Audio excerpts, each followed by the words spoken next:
Vem cá, deixa eu te mostrar uma coisa. Essa semana atendi um caso, uma paciente com mal de Parkinson. E o que me chamou a atenção no caso? Polifarmácia. Vamos falar um pouquinho sobre isso? O que temos nesse caso? Polifarmácia. Um paciente, 20 medicamentos. Primeiro, o que precisava de atuação urgente?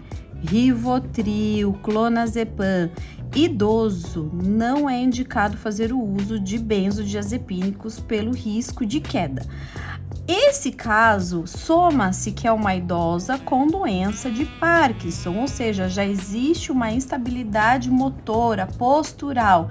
Ela não é uma paciente acamada, é uma paciente que deambula e com histórico de 6 quedas nos últimos 8 meses, com fratura de colo do fêmur esquerdo, osso zigomático da face e perdas de peças dentárias, também fratura de punho, ou seja, paciente caindo, fraturando, com mal de Parkinson e fazendo uso de um medicamento que propicia a queda.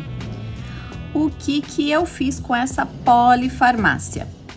Foi retirado o número 3, foi retirado o Rivotril com um desmame seguro, porque o paciente pode sim apresentar uma síndrome de abstinência pelo benzodiazepínico, tá? Foi retirado o Somalgin Cardio porque é uma paciente que não tem histórico de acidente vascular cerebral, nem de infarto agudo de miocárdio e não apresenta insultos aórticos, tá? Então, o risco dela ter um sangramento pelo uso do AS é maior do que o benefício que ele poderia proporcionar.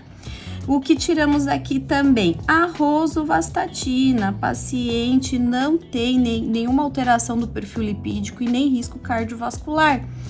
Também tiramos o Almeida Prado, foi substituído pelo Bizacodil, Movimlax também foi descontinuado, um Biflac que também foi descontinuado. Esse Prisma aqui, um crime, né? Também foi descontinuado com um desmame seguro para paciente não sofrer e o resto permaneceu. Doutora, por que você não tirou a clozapina? Vou te explicar o porquê. Os medicamentos utilizados para a doença de Parkinson, ele tem um efeito colateral, que é a alucinação. E o que a gente faz então? A gente não vai deixar de tratar o paciente pela doença de Parkinson, porque ele precisa manter funcional e ter uma qualidade de vida. Então tem que evitar a rigidez e o tremor.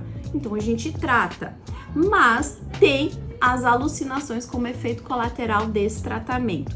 Então a clozapina, que é um antipsicótico atípico, tem que ser atípico, não pode ser antipsicótico típico.